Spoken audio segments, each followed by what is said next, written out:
Yeah, I mean, you had two stretches last night. Pretty much the entire first quarter, which they won, and then the last half of the fourth quarter, that were just some really good basketball. I mean, they came down from 18 points down earlier in the fourth quarter and really made a game of it.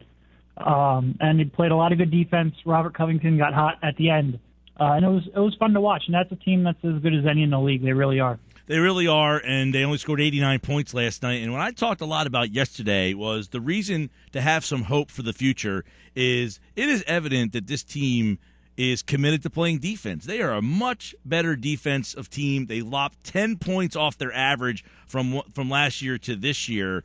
And to hold that Golden State team to 89 points, that says a lot about your young players playing defense. Yeah, I mean, you go back to, I looked at it, you go back to January 21st, which is a stretch of 12 games, and they're the third best defense in the league right now during that time. And you're talking about games with, the Cleveland Cavaliers, you're talking about the Atlanta Hawks in there, obviously the Golden State Warriors last night. So you're talking about some decent teams that they played against and played really well defensively. They've been competing. Their length on the defensive side of the ball is obvious. And, that's something where, I mean, they were better at the beginning of the year, and they've gotten better pretty much every month since then. And it's been fun to watch. Saw the video, and Joel Embiid last night. You took video of him before that game and the game before. Just give us your kind of overall thoughts on what you're seeing there. I mean, I watched the video, and I'm thinking, man, this guy, you're just waiting for him to go full speed because you can tell there's something there. You're just waiting for it to come out of him. What are you seeing from him in those short times he's out on the floor? Yeah, I mean, you can tell that he's not 100% back yet, or he's at least not given clearance to go, full speed yet. He's still, mainly taking off and landing on his left foot. He's trying to put as much weight on the right foot as possible. But he's looking fluid out there. He's moving well. For a guy his size, the footwork is still there. It's still really good. He's showing good touch on his jumper. He's showing the post moves. I mean, he's showing pretty much as you can for a guy who's, playing one-on-none in pregame warmups. He's shooting well from mid-range. He's shooting well from three.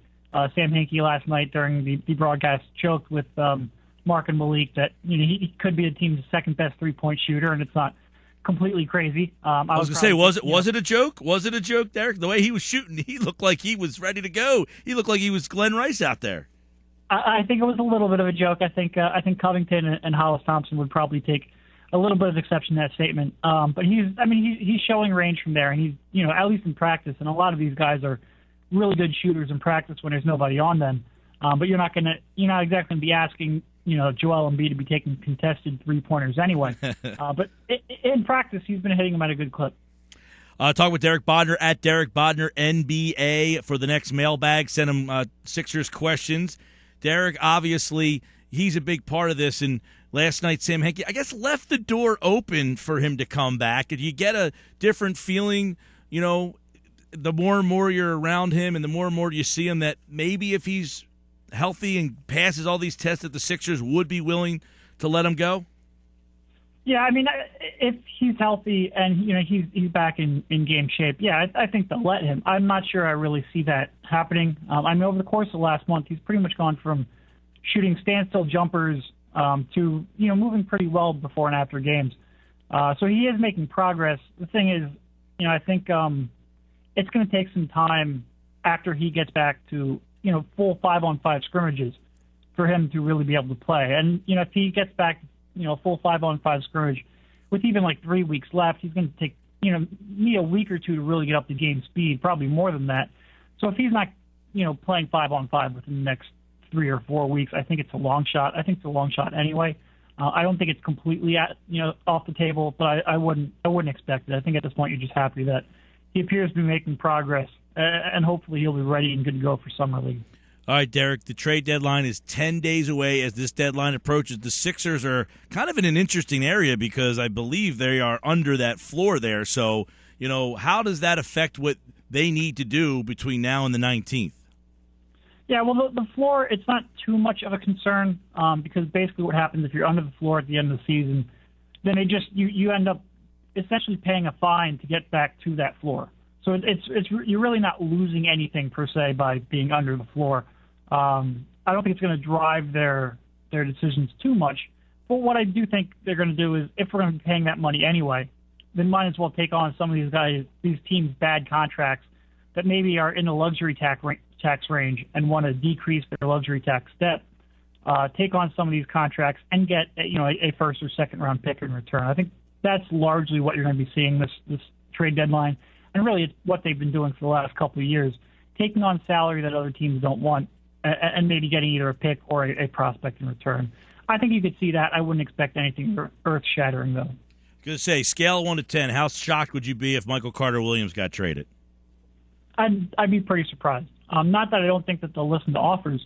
I think that they probably would, but I don't think they're going to get what they want for him. I don't think you're talking about giving up on Michael Carter-Williams to the point where they're just looking to move him. But if a team is really high on him and will give you either really good young players who maybe fit a little bit better or multiple draft picks, then I think they consider it. But I don't think they're going to get what they want right now at the deadline. I think if they do get what they want, it's more likely to be at the draft. So because of that, I think I would be very surprised if they do move him at the deadline. Friday, Derek had Kevin Pelton from ESPN on. I think you got a chance to listen to some of the things, and I thought it was really intriguing when he basically said, look, that's a position where a lot of teams have been pressured to give up on young point guards, and they've gone on and grew a lot, and that's a position that's tough to play in the NBA, specifically when you don't have a lot of talent around him. Do you look at that and kind of say that there is a lot of room for Michael Carter-Williams to continue to get better, or is his deficiencies not related to the talent around him? Well, I think some of the deficiencies, specifically turnovers and decision-making, can be pretty easily attributed to the construct of the team, the lack of talent, and the role he's been asked to play. There are some things, and specifically, most of my questions with Michael come in terms of his shooting. And there are a lot of stats out nowadays, the Sport View cameras that every NBA team has installed now. They do a really good job of breaking down shooting percentages, from everything, what time it is on the shot clock, to how close the closest defender is. And he misses a lot of open jump shots as well. I wouldn't attribute his shooting, and you go back to his days at Syracuse, to his 2 years here. He's never really been a successful shooter. So I'm not going to contribute those struggles solely to the construct of the team. They are my biggest concern, and I do think it's possible that could end up being, something that if he doesn't contribute could drastically limit the effectiveness of Michael Carter-Williams. So I don't want to, lay those entirely on the feet of the way this team is. And I do think they are a very legitimate concern, especially when you want to pair him with Joel Embiid and form that 1-2 punch. How about Noel? I don't think, not in terms of whether they trade him or would you be shocked, but there's a lot of people saying, well, look, if Okafor, they get the number 1 pick, that Noel, that they would give up on. Do you think that would be a mistake watching him, even the last couple of nights? I mean, when Pelton had said, look, this team has cut 10 points off their defense from one year to the next, and he's a big part of that. You add Embiid to the mix. I mean, could it be conceivable that they go from giving up 109 to 100 down to, 95? I mean, so is it a mistake if you give up on a defensive player of that ilk? Yeah, I think giving up on him would be a pretty big mistake right now, even if you draft Jahlil Okafor. And obviously there's a lot that has to happen before we even really debate this topic fully, because not only do you have to end the season with one of the worst records, but the lottery gods have to be on your side as well. I do think that even with Jahlil Okafor, maybe Nerlens Noel is coming off the bench and playing a 6-man role, and between the 3 front court positions, or between the power forward and center positions, there's 96 minutes there. There's still time. He could play 25 or 30 minutes a night, even with those other 2 guys in the fold. He impacts the game in so many ways defensively, and really changes the game on the defensive side of the court, that giving up on him before you see whether or not he can develop that jump shot, whether or not he can fit with Nerlens Noel, whether or not he can fit with Jahlil Okafor, giving up on him before you come to that determination, I think, would be a mistake.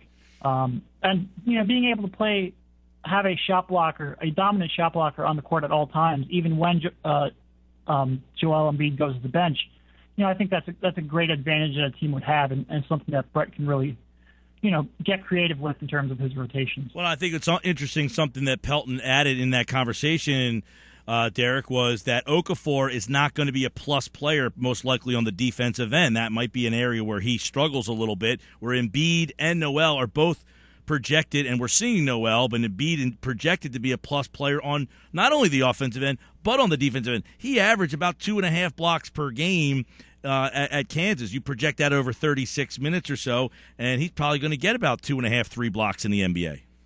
No, and I mean, I said this pretty much all year. I think Joel Embiid is a better prospect than Jahlil Okafor, and it's because of that reason. I think Okafor is he's certainly a more developed offensive player right now, but I think Embiid has a chance to be dominant on both sides of the court, and I think that makes him extremely unique, especially with how athletic he is, how strong he is, how big he is, and how coordinated he is. I think he is the best asset the Sixers have. But yeah, I mean, having a guy like either Embiid or Noel play along with Okafor, and I mean, you don't necessarily want Okafor playing on the perimeter too much, and I think that's a legitimate concern. And I think even if you draft Okafor, there are fit issues, or at least fit concerns. But certainly having 2 shot blockers that are as prolific as Embiid and Noel is a problem that most coaches will deal with. Derek, as we get into that March Madness season, give our listeners maybe a guy other than Okafor or 2, maybe a guard that they should keep an eye on, that they can start getting better familiar with, that you think would be a good fit for Philly. Well, I think the name that's going to come up more than any is D'Angelo Russell, a freshman combo guard from Ohio State.